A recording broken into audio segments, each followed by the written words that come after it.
Hello and welcome back. My name is Padraig, and today we're going to continue talking about different cattle breeds, and we're going to focus on the beef breeds and what they might be used for, what might suit you best, and which ones to pick, and also how to utilize them in either a beef or a dual purpose scenario.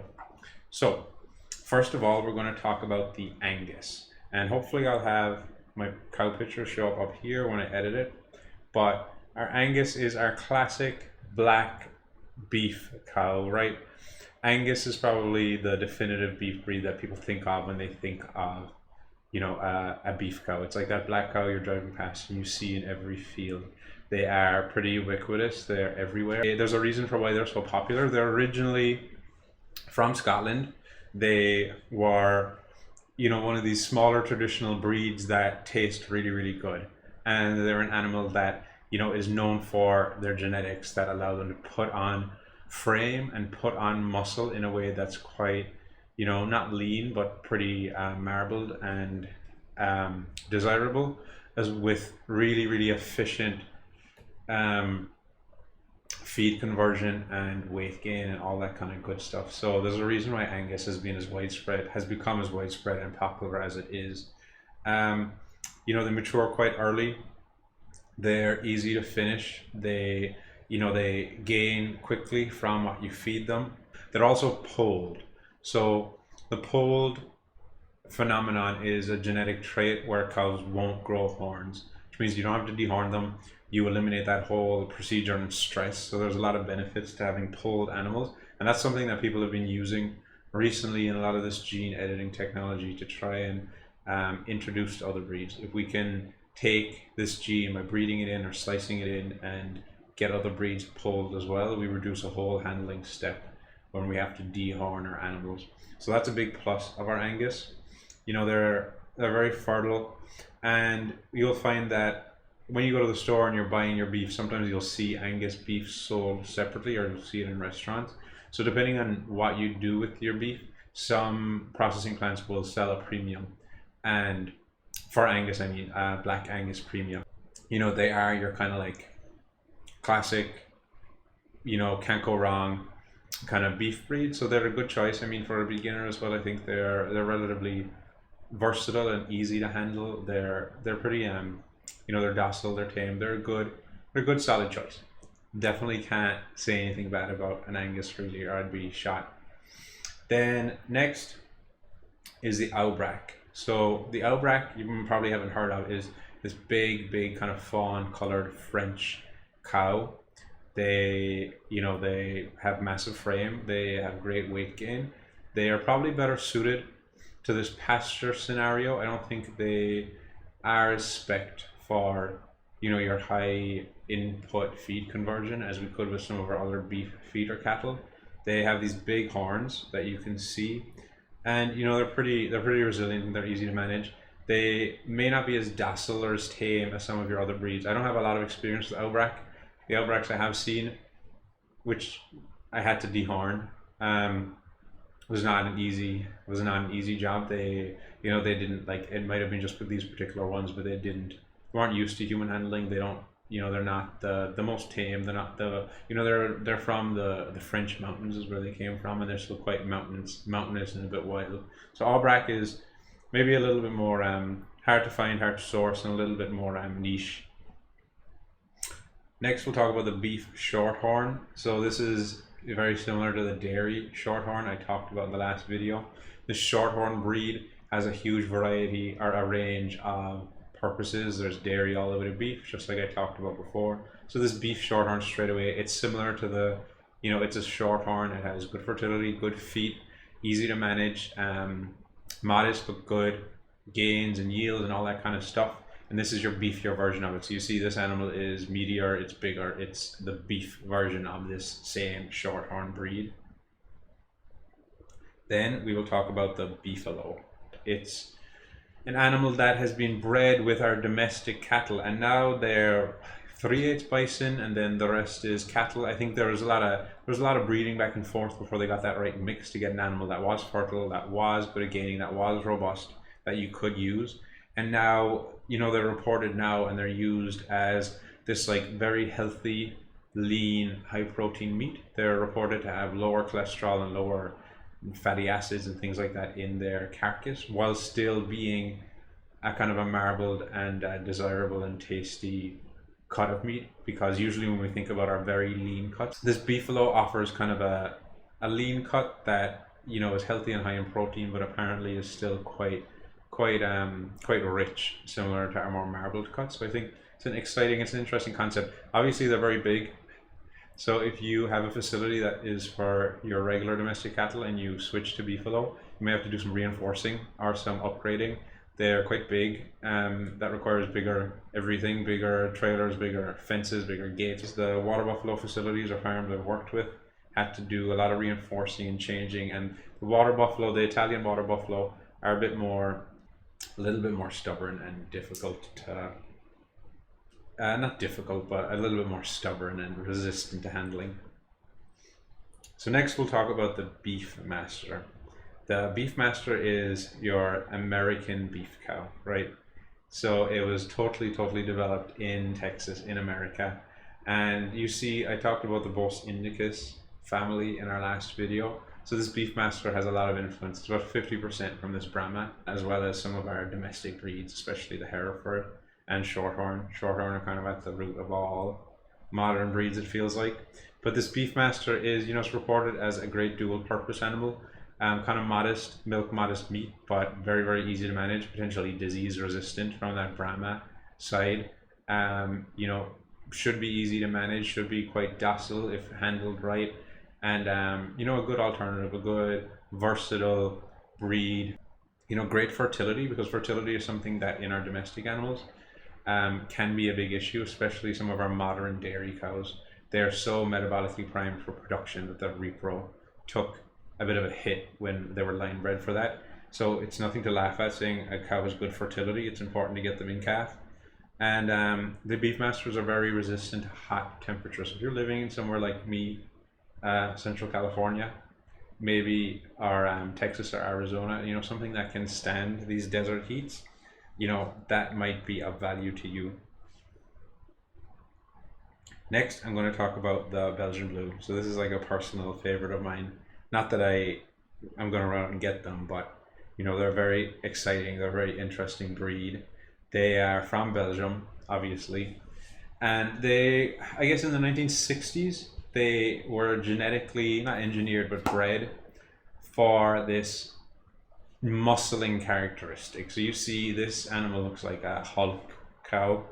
That's what we call double muscling. And it's a genetic it was a defect. Now it's considered the breed standard. That's how pedigrees go. If you know anything about dogs, you'll know the same is true.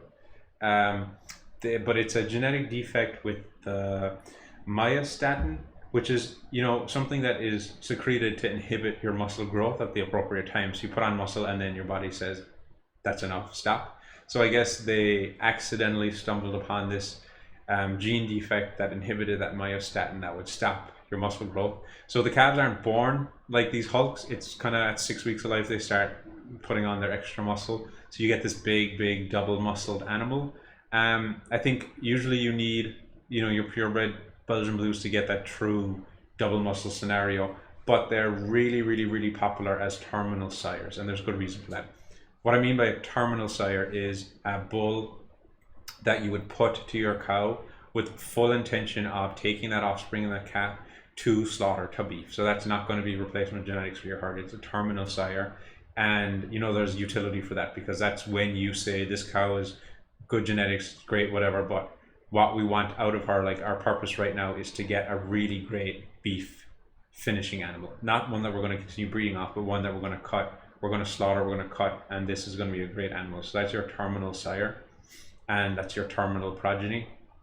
And the Belgian Blue is really popular for that, especially in dairy breeds, because they are quite easy to calf. There's a lot of, not hysteria, but like a lot of talk about Belgian Blue calvings because they're so overly muscled and large. They are perceived to be very difficult to calf. The true double muscling isn't present at birth, so that isn't and shouldn't be an issue. But I think where this perception comes from is in Belgium, where the stock farms, the purebred Belgian Blue farms, are, you know, very guarded and prized.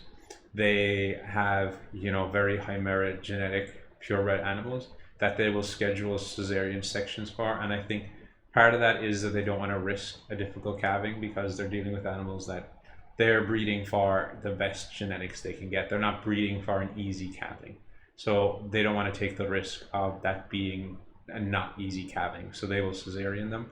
So then people perceive that every Belgian Blue needs to be cesarean, which is not the case.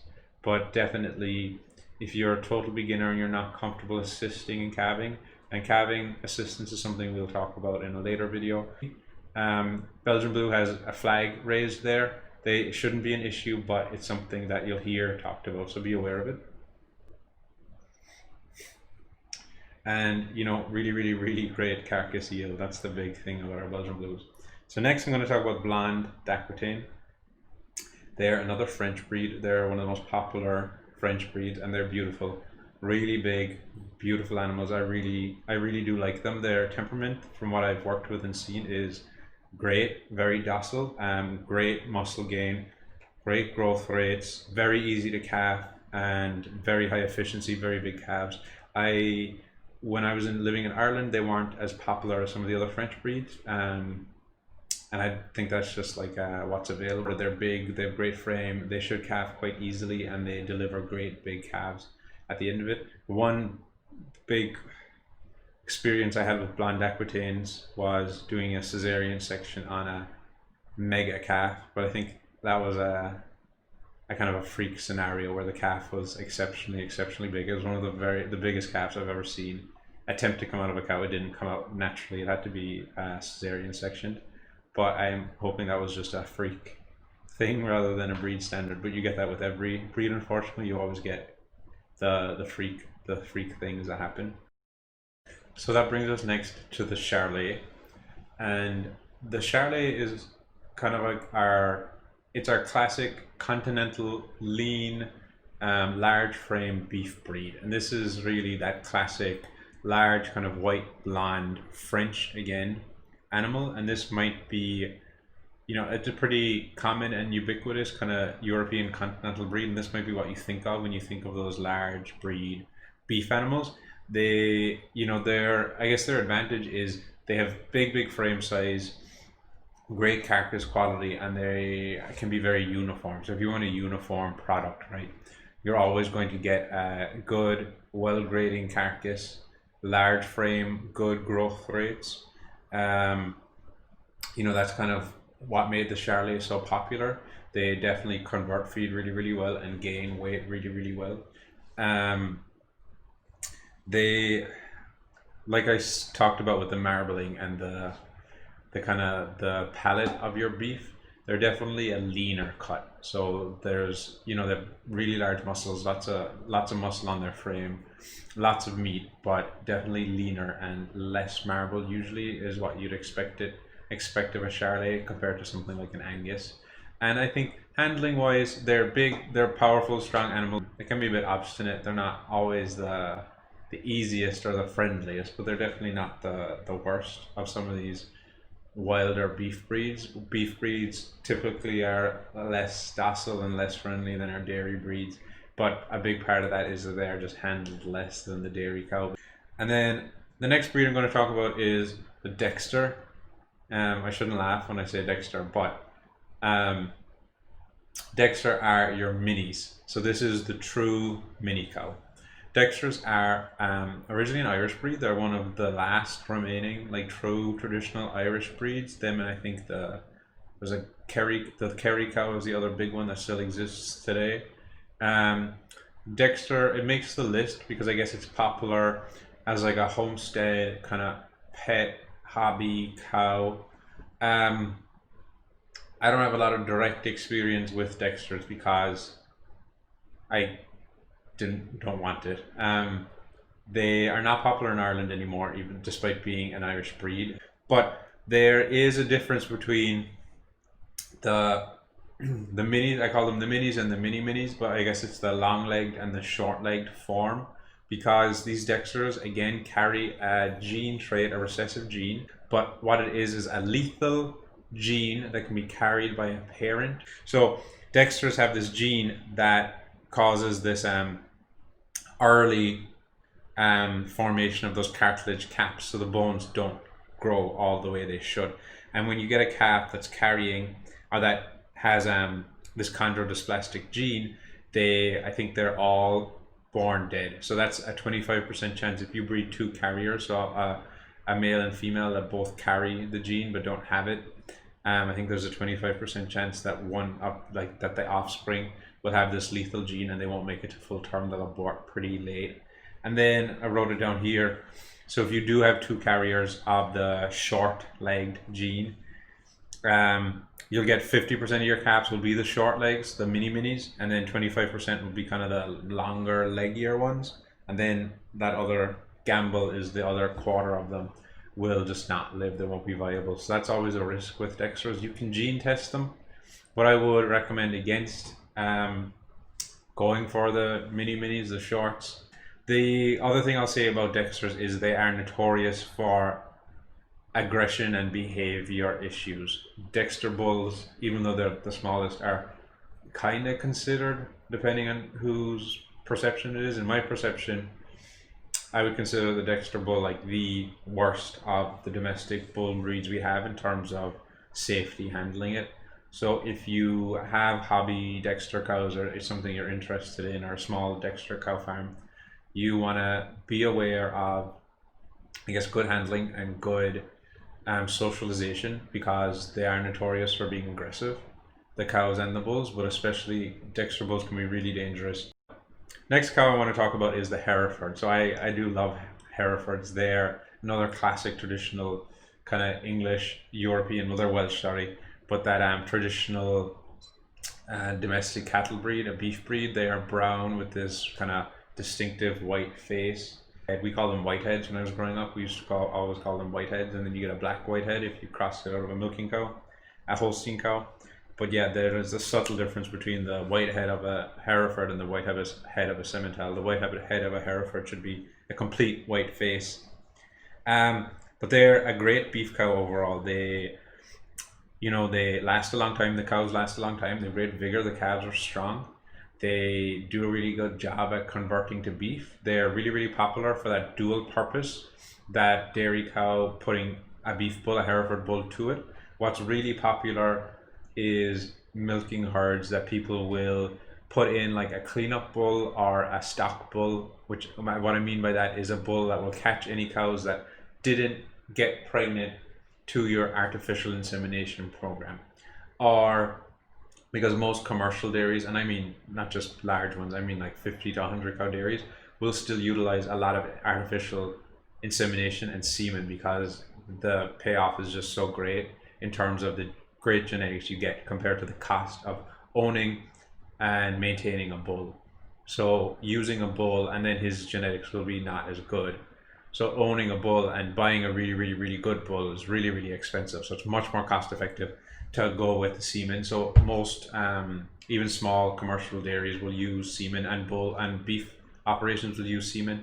But what's used popularly is this idea of like a cleanup bull. So anything that might have recycled or lost an early pregnancy or aborted, who might have come back into heat and you didn't realize, will get served by that bull. So that bull will just hang out with the cows for like the late breeding period and kind of cover that base. Or if you really just want to go with the stock bull because it eliminates that whole need to heat detect and breed those cows at the appropriate time, Hereford is a really great choice to put with your milking cows. It's a really great choice to put with Angus or to put with other Herefords. You know, in terms of a versatile, good performing beef breed, Hereford is definitely a great choice. And I think they've been outshadowed a bit here by Angus. Like in Ireland and the UK, I feel like the balance in popularity between Angus and Hereford is a little bit more even. In the US, Angus definitely won that competition and are the most popular. But I think the Hereford definitely deserves its place and its popularity. Then we'll talk Limousin. This is another French breed. So this is one of those breeds that apparently depictions of it are found on cave drawings in ancient Europe. It's like one of the oldest cows to exist there, and they're a really amazing breed. They're big. They have this kind of dark red to almost black, and then you get black Limousins, which are the dairy crosses. If you cross a Friesian or a Holstein, you get a straight black Limousin cross. But they're usually this dark red. They're a big, strong cow. They're similar kind of to similar idea to the Charolais, what I talked about, with a good, consistent carcass, good carcass kill quality. Temperament-wise, and this might be just my perception or bias, temperament-wise, I would definitely rank Limousin as much more difficult to handle than the Charolais or some of your other breeds. They seem to be, and it depends, maybe it's certain families or lines, but they can be a bit more temperamental, a bit more excitable, a little bit more difficult to manage. I've seen some Limousins do some crazy, crazy things just from very little stimulation. They jump walls, jump gates. They can be a bit of a handful, but maybe that's biased to what I saw and the ones I've been around, but I know notoriously they're considered a little bit more temperamental. So you want to make sure you have good facilities and that you're capable of handling a cow that might be a little bit more excited. Then I'm going to talk about the Texas Longhorn, which is a really recognizable breed with its massive horn bust. But they're a product of natural selection in the US. So all these beef breeds that kind of got accidentally introduced or kind of deliberately or trickled into the US over the last several hundred years. This Texas Longhorn we think of now is kind of a result of this natural competition between them, and what cross and what combination would be the most resilient and most robust. So because of that, they're very easy to keep. They're a bit more like slow and steady than our kind of traditional breeds, I guess. They don't maybe gain weight as fast or mature as fast, but they keep going. They do great. They're quite disease resistant, quite resilient overall. One of the things that's really reported on them is that their meat, their cuts of meat, are quite dense in nutrition. So a very nutritious, high quality cut of meat, and a nice, easy to keep and easy to maintain cow if that's what you want to put in your herd and get calves off of. And then I want to talk about the Wagyu breed. So Wagyu is and you guys might have heard the name and be familiar with the idea, but Wagyu is our Japanese beef cow. So Wagyu is not really a specific breed. It kind of refers to Japanese beef cows in general, like the family of beef cows they have in Japan, as what my understanding is. And it's a mixture of, I don't know if anyone knows what the true mixture is, but it's a mixture of Angus and Simmental maybe and Hereford and all these different breeds that have resulted today in what was a pack animal and now is this delicious beef animal that has been classically reared and maintained in Japan. And why they're so popular here now is because of that kind of gourmet and really sought after marbling in their meat. So a Wagyu steak or a Wagyu cut of meat is kind of classically marbled throughout the body of the meat rather than just around the surface as we think of with our normal steaks. We'd have our steak and we'd have our fat rind around the side, whereas with this Wagyu you get this infiltration of fat through the meat. And what that results in is a meat that you cook and then the fat melts and gives a kind of buttery soft texture when you're eating it. I have only had Wagyu burgers. I have not had a Wagyu steak. I'm not that rich. I don't really understand the point in a Wagyu burger because a burger is ground beef, so the fat and the lean are all mixed in together anyway, but they were nice burgers the couple of times I've had them, so I guess it was a good eating experience. But what I do want to say is the Wagyu is the breed. That phenomenon of the marbling in the meat comes from the Kobe type of animal, and the Kobe beef comes from Wagyu, but it is a separate function. So Kobe beef is what we think of when we think of that marbling. And Kobe beef means animals that were raised in a specific environment with specific things done to them. So I believe they feed them a type of beer in the summer. When their feed intakes go down, they feed them beer to make them hungry and help them eat more. And then they keep them very, very low stress. They massage them. They, play music, keep them in little pens, keep them very, very comfortable because they believe that stress impacts the quality of the meat, which is very true. So this Kobe beef, to get that marbling, you kind of need to, go through the motions of the massaging and the beer. So if you are purchasing this beef and you really want that expensive cut, you need to make sure it is Kobe and not just Wagyu, because Wagyu is just the breed. And then I don't have experience with the animals themselves. I've only seen crossbreds. I've seen a lot of Jersey or Holstein crossed with Wagyu as like a terminal sire option, and they seem to be nice animals. I'm not sure how commercially exciting they really are in comparison to our other beef semen that we could use in our dairy animals, but it was an interesting concept, and it's something maybe you could explore if you're really passionate about getting into this realm. And finally, that brings me to the Charolais. So the Charolais is another European breed. It's from the south of France.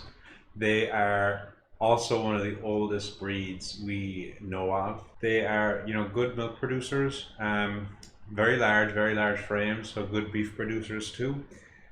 Big, strong, powerful animals.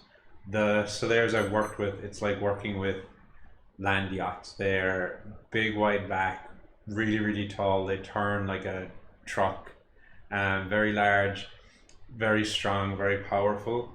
You get this deep dark red, all the way to black kind of coat. Their main kind of draw and their main advantage, I guess, they calve quite small, light calves, which you might think, oh, but I want big, strong, heavy calves. No, they're known for calving a small calf, and they're already so big that they have a really large pelvis, so they calve literally anything. Like, so they're shoot out calves. They have no problem getting a calf out, but their calves catch up. Their calves get very heavy, then they just come out a little bit smaller and easier, and the calves are very strong, very vigorous. They jump up. They have a very strong maternal drive, and that might sound good, but you have to remember that bovine maternal drive isn't necessarily the best thing in a domestic scenario, because a lot of the reasons why we might intervene at the point of calving, or early in that calf's life, is for health reasons that benefit the calf and the mother. So biosecurity wise, the mother is the largest source of all the diseases your calf can get. Nutrition wise, your calf needs to get high quality colostrum immediately post birth.